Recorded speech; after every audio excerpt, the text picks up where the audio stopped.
Welcome back. Let us discuss about the approaches towards quantum mechanical model of the atom.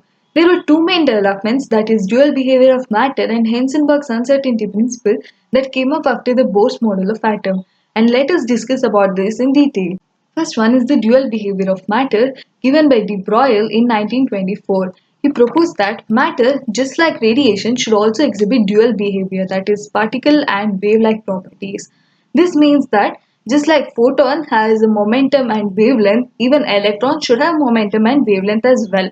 And this gave rise to a relationship between momentum and wavelength of the particle, where lambda is the wavelength is nothing but h by mv. H is the Planck's constant and mv is mass into velocity, which gives the momentum of the particle. Next was the Heisenberg's uncertainty principle, which was given in 1927. This is a consequence of the dual behavior of matter, and he stated that it is impossible to determine the exact position and the momentum of an electron simultaneously. And this gave to a relationship, that is x is the position of the particle and px is the momentum of the particle. And delta x over here is the uncertainty in the position and delta px is the uncertainty in the momentum. He said that delta x into delta px is greater than or equal to 4h by 4 pi. And the significance of this principle is, until then it was believed that electrons have definite path or trajectories, and this one ruled out all the existence of that, and this is applicable only for microscopic objects like electrons, which are all very minute, and it's negligible for macroscopic objects. And these two developments led to the failure of Bohr's model. Bohr's model of atom, it not only ignores the dual behavior of matter, it is also contradiction to Heisenberg's uncertainty principle. All this development gave rise to something that is known as quantum mechanical model of an atom. Quantum mechanics is a branch of science that deals with this dual behavior of matter. It is basically theoretical science which deals with the dual behavior of microscopic objects. And for a system such as atom or a molecule whose energy does not change with time, there is an equation named Schrödinger equation, which says h psi is equal to E psi, where h cap is a mathematical operator and it's called Hamiltonian, and psi is nothing but the wave function, and got this expression from the total energy of the system. So now talking about hydrogen atom and the Schrödinger equation. The Schrödinger equation was applied to an hydrogen atom. The result gives the possible energy levels the electron can occupy and the wave functions associated with the energy levels. And it gave rise to three sets of quantum numbers. Those three are principal quantum number, azimuthal quantum number and magnetic quantum number. And when an electron is in any energy state, the wave function corresponding to that energy state contains all the information of that electron. And the wave function is just a mathematical function. It does not have any physical meaning. It depends upon the coordinates of the electrons in an atom. And such wave function of hydrogen and hydrogen-like species which have only one electron are called atomic orbitals. Now, quantum mechanical model of an atom is nothing but the application of Schrödinger's equation to atom, which gives a picture about the structure of the atom. Important features of this quantum mechanical model. It says that the energy of the electrons in an atom is quantized. That is, it can have certain specific values only. And the existence of quantum electronic energy levels is a result of the wave-like property of the electrons and are allowed solutions of Schrödinger wave equation. And both the exact position and the exact momentum of an electron in an atom cannot be determined simultaneously, which is nothing but the Heisenberg's uncertainty principle, and hence the path of electron in an atom can never be determined accurately. Hence comes the probability of finding that electron. An atomic orbital is the wave function psi of an electron in an atom, and an orbital can never contain more than 2 electrons. The probability of finding an electron at one point within an atom. Since the path of the electron can never be determined, now comes the probability of finding that electron within the atom at one point is given by psi square, that is nothing but the orbital wave function at that point, and psi square is called the probability density and it is always positive. And this led to orbitals and quantum numbers. The first quantum number is principal quantum number, which is denoted by the symbol n. N takes a positive integer values, that is 1, 2, 3, etc. And what principal quantum numbers does is it determines the size, and to some extent it determines the energy of the orbital. For hydrogen atom and hydrogen-like species, that is helium, lithium, etc., energy and the size of the orbital is totally dependent on n. And it also identifies the as the value of n increases, the number of allowed orbitals also increase, and this is given by n square. All the orbitals of a given value of n constitute a single shell of atoms and are represented by following letters. When n is equal to 1, the shell corresponding to it is k, n equals to 2, the shell is L, n equals to 3 is M, and so on. And the size of the orbital increases with the increase in n, and the energy of the orbitals also increase with increasing n. So when n increases, the size of the orbital increases, the energy of the orbital also increases, and the number of allowed orbitals also increases. Next is the azimuthal quantum number, which is denoted by small letter l, and it is also called as orbital angular quantum number or subsidiary quantum number. It defines the three-dimensional shape of the orbital. Now the n, that is principal quantum number, determines the size, and to some extent it determines the energy of the orbital. This quantum number determines the three-dimensional shape of the orbital, and for a given value of n, L can take values ranging from 0 to n minus 1. For example, if n is 1, L can take values only 0. When n is 2, L can take the values 0 and n minus 1, that is 2 minus 1, that is equal to 1. So the possible values of L are 0, 1, 2, 3, etc. Up till n minus 1. Each shell consists of one or more subshells or sublevels, and the number of subshells in a principal shell is equal to the value of n. So there's a principal shell, that is KLMN, we just discussed, and there are subshells inside this principal shell. It may be one or more, and the number is dependent on the value of n. That is, if the value of L is 0, the notation for the subshell is S. If the value of L is 1, we call it P subshell. When the value of L is 2, we call it D subshell, and so on. And in this table, you can see that when the value of n is 1, value of L is just 0, and the subshell notation is 1s. And when the value of n is 2, there are two possibilities, that is L is equal to 0 and L is equal to 1. According to that, n minus 1, right? So the subshell notation is 2s and 2p, and so on for all the other n values. Next is the magnetic quantum number. This magnetic orbital quantum number, denoted by ml, gives the spatial orientation of the orbital with respect to a standard set of coordinate axes. And for any subshell which is defined by L values, 2L plus 1 values gives the magnetic orbital quantum numbers.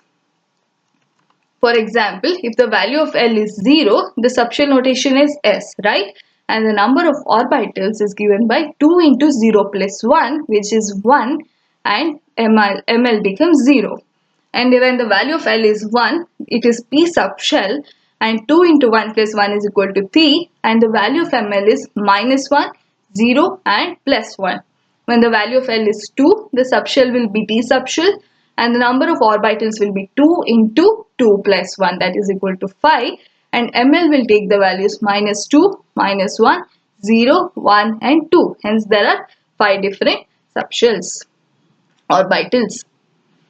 And each orbital in an atom is defined by a set of values n, L and m. Now we are clear about it. And these three quantum numbers labeling an atom gives the energy, shape and the orientation of the atom. So we found out that the principal quantum number n gives the size of the atomic orbital and to some extent energy. And the next one was azimuthal quantum number. It gave the three-dimensional structure of the atom. And the next one is the magnetic orbital quantum number, which gave the three-dimensional spatial orientation of the orbital. So now we know that energy, shape and orientation can be determined from these three quantum numbers. Further, when scientists were doing experiments, they found out that after taking the spectra of the multielectron species, that these three quantum numbers were not sufficient enough to know about the electron in an atom. So this gave rise to what is known as electron spin quantum number given by ms. Electron spin is nothing but ms, and it says that each electron spins around its own axis. For example, you know that when Earth revolves around the Sun, it spins around its own axis, right? Same like that, even electron spins around its own axis, and electrons, apart from charge and mass, has something called intrinsic spin angular quantum number. And there are two orientation for the spin of the electron. One is called plus half and the other one is called minus half. What is this plus half and minus half? The two spin states of electrons. These are called the two spin states of electrons. Plus half is nothing but spin up, which is denoted by upward arrow mark, and minus half is denoted by downward arrow mark, and we call it spin down. Now, let us summarize all these four quantum numbers. The first one was principal quantum number, which is denoted by n, and it defines the shell and determines the size of the orbital and to some extent the energy of the orbital. The next one is azimuthal quantum number, which identifies the subshell and it determines the shape of the orbital, and it says that there are n subshells in the nth atom and there are 2l plus 1 orbitals in each type of subshell. And to some extent, this L also determines the energy of the orbital in multielectron atom. And the next one was magnetic orbital quantum number denoted by Ml, which designates the spatial orientation of the orbital. And for a given value of L, Ml can take the values 2L plus 1, which is same as the number of orbitals per subshell. And the last one was electron spin quantum number given by Ms, and it refers to the orientation of the spin of the electron. Next, let us discuss about the shape of atomic orbitals. We discussed about the probability density function, right? That is psi square. So when you extrapolate this psi square in three-dimensional, you'll get the shapes of atomic orbitals. So this is just the variation of psi square as a function of r for 1s and 2s orbitals. R is nothing but the distance of the electron from the nucleus. So we see that in case of 1s and 2s, the plots are different, right? So the curves for both are different, both the orbitals are different, and the probability density, when we notice that is nothing but the graphs which are below. In 1s orbital, the probability density is maximum at the nucleus and then it decreases sharply. And in case of 2s, the probability density is maximum at the nucleus, it decreases sharply and then it attains a maxima. And then it again decreases and then it just approaches 0. So the region where the probability density function reduces to 0 is called the nodal surface or simply nodes. And ns orbital has n minus 1 number of nodes. For example, if the orbital is 2s, it will have 1 node, and if the orbital is 3s, it will have 2 nodes. So as the number of n increases, the number of nodes also increase.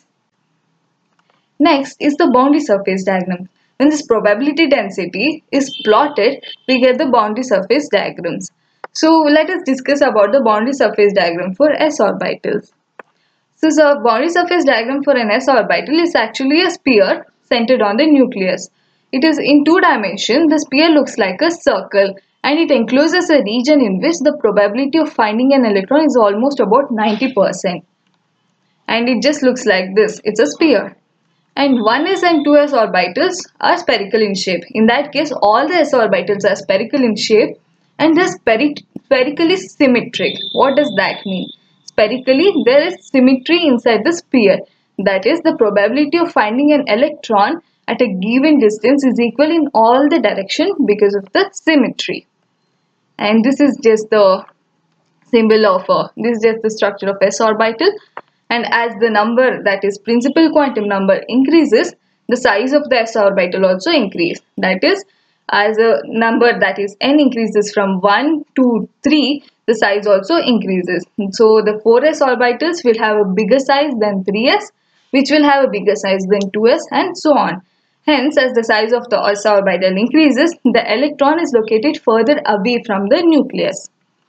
This is just an illustration of how the size increases as the principal quantum number increases. Next, let us discuss for the p orbital. In case of p orbital, the nucleus is at the origin and it is not spherical. So let us see how the boundary surface diagram for a p orbital looks like. So this is the boundary surface diagram for 3 2p orbitals. and in each case, each p orbital consists of two sections called lobes that are on either side of the planes passing through the nucleus. So these lobes, that is nothing but, you see that infinity symbol, right? That is called each lobe. And the probability density function is 0 on the plane where these two lobes meet. And the size, shape and the energy of all the three orbitals are same. It's just the difference in the orientation of the lobe. You see that in first case, the lobe is in the x direction, so we call it px. And in the second case, it's in the y direction, we call it py. And in third case, it's in the z direction, right? We call it pz. So in all these three cases, the energy, size and shape are all the same. It's just the orientation which is differing. And the designations are given according to the axis. And this is just a three-dimensional picture of the same thing, so that you'll get a better image. And as the principal quantum number increases, the size and the energy of the p orbital also increases. That is, 4p orbitals will be bigger than the 3p orbitals, fine, which will be bigger than the 2p orbitals, and the electron is located further away from the nucleus. And the number of nodes in this case is given by n minus 2. So the number of radial nodes for 3p orbital will be 3 minus 2, that is equal to 1, and in case of 4p orbital will be 4 minus 2, that is equal to 2. Next, d orbitals. We know that there are 5 different d orbitals, right? They are given the designation dxy, dyz, dxz, dx square minus y square and dz square. And the shape of the first 4 orbitals are similar. You can see that in the boundary surface diagram given below. The shape of the first 4 are same, right? Whereas the fifth one, there is a difference in the shape. But the energy of all these are the same. And this is just a three-dimensional representation of all these 5 orbitals. In case of dxy orbital or in any orbital, in that case, there are two nodal planes, right, passing through the origin, and it bisects its xy plane containing z-axis. And these are called angular nodes. And the number of angular nodes are given by L. That is, p orbitals will have 1 angular nodes and d orbitals, the L value is 2, right? So it will have 2 angular nodes.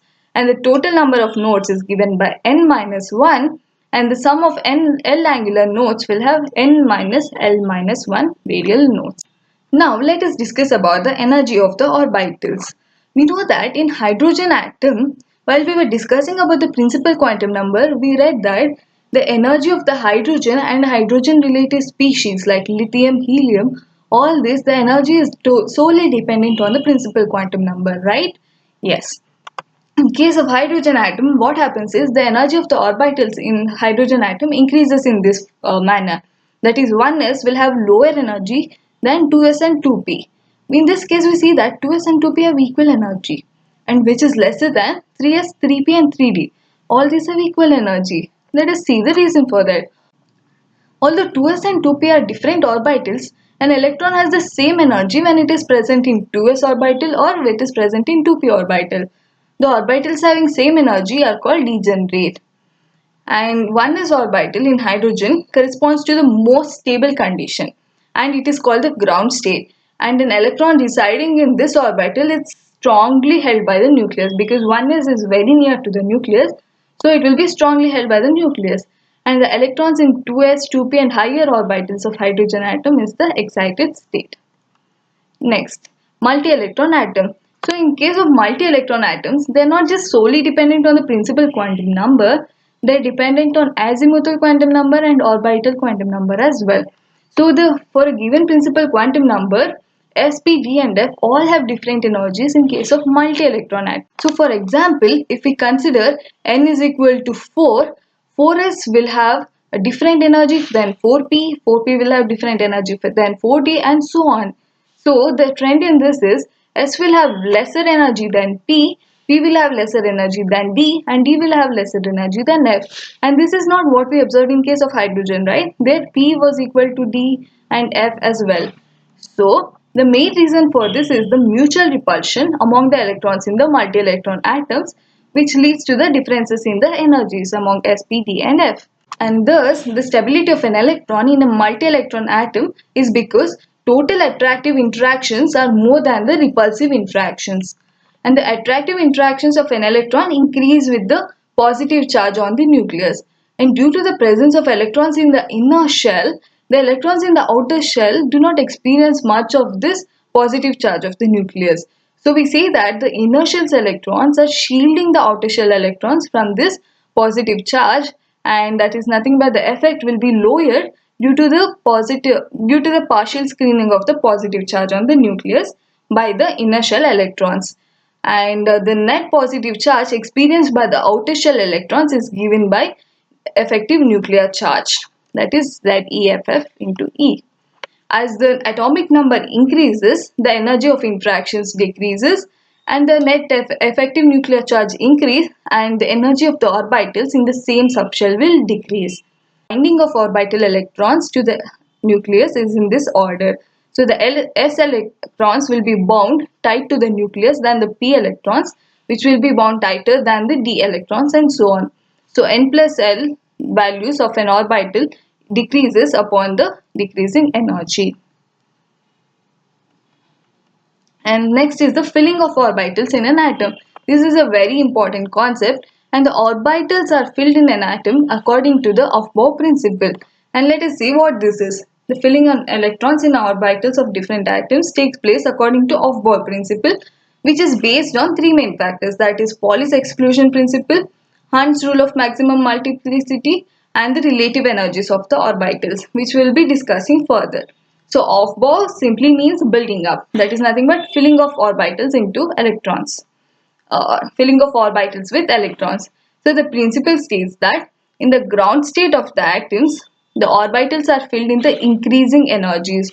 So the electrons first occupy the lower energy orbital available to them, and then they enter the higher energy orbitals only after the lower energy is completely filled. Fine. So in that order, if we go, first 1s will be occupied, then 2s will be occupied, then 2p, 3s, then 3p, 4s, and so on. And here's a picture illustrating how to fill the electrons according to this order. Next, Paull's exclusion principle. Paull's exclusion principle simply states that no two electrons in an atom can have the same set of all four quantum numbers. Right? We discussed about it. Even if it has principal quantum number, azimuthal quantum number, and orbital, that is n, l, and ml same, the spin of the electron should be different, and only two electrons may exist in the same orbital, and these electrons must have opposite spin. And the maximum number of electrons in each shell with principal quantum number n is given by n square. And here's just an example how to fill. You see that in case of 2s, there are two electrons pointing towards upwards, that is, they are having the high spin, and which is a wrong.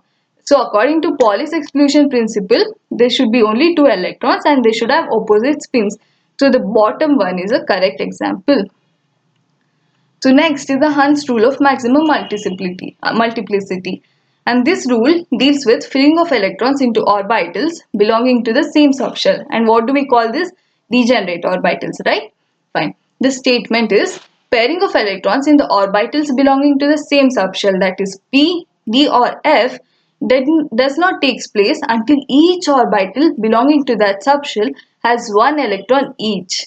And this is called singly occupied. See, in this case, we have 1s, 2s and 2p. P has three different orbitals, right? So when you're filling the electrons into P subshell, you should make sure that each orbital should have one electron each, and then you can go on filling two electrons for all the orbitals. So in this case, you see that the first one is the correct example where all the orbitals are filled with one electron each first, and then comes the next electrons. Next, electronic configuration of atoms. The distribution of electrons into orbitals of an atom is called electronic configuration. Fine. The electrons in the completely filled shells are known as core electrons. So, core electrons are the electrons which are in the completely filled shell, and the electrons that are added in the outer shells, fine, that is of the highest principal quantum number, are called valence electron, and those shells are called valence shell. Fine. And there are two ways to write the electronic configuration for different atoms. One is nothing but giving the S, P and D notations, and the other one is orbital diagram according to S, P and D. So these are few examples of writing the electronic configuration. Lithium has 3 electrons, right? so that it gets 2 electrons in the 1s orbital and 1 electron in 2p. And the other way of writing this is 1s2 2s raised to power 1, because there are 2 electrons in 1s and 1 electron in 2s. And for example, boron, it has 5, right? So it has 2 in 1s, 2 in 2s, and then it goes to 2p, which has 1. Stability of completely and half-filled subshells. Interestingly, in case of chromium and copper, we notice that they should have 3d4 and 4s2 for chromium and 3d9 and 4s2 for copper. But instead, the electronic configuration of chromium is 3d5 4s1 and copper is 3d10 4s1. And what is the reason behind this? Why do they have 4s1 instead of 4s2? Fine, let us find out.